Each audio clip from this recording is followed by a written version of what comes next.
A day had passed since Midas received his golden gift. His palace gleamed, his gardens glittered, and his stomach ached with a hunger he could no longer satisfy. Every morsel of food turned to gold before it could nourish him. Every drop of water turned to metal on his tongue. He was dying of hunger inside a palace of riches. He was a prisoner of his own wish. Every surface gleamed. Every treasure mocked him. The king who had wanted everything had become afraid to touch anything. And then his daughter stepped toward him, arms open, and Midas had to turn away. The only thing he truly loved, he could never hold again. Alone among his golden flowers, Midas finally understood.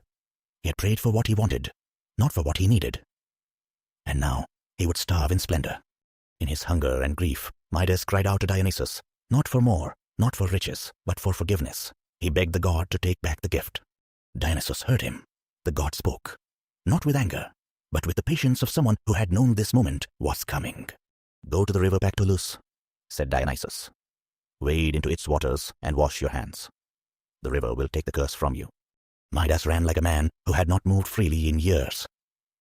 The river was real, cold and rushing, and he threw himself in without hesitation.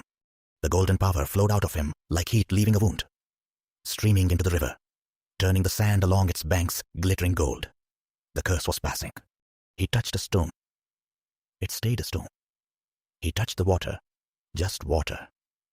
Midas laughed until he wept until he laughed again. He had never been so grateful for so little. Wealth without life is starvation in disguise. Midas had learned it the hard way, in the cold grip of his own answered prayer.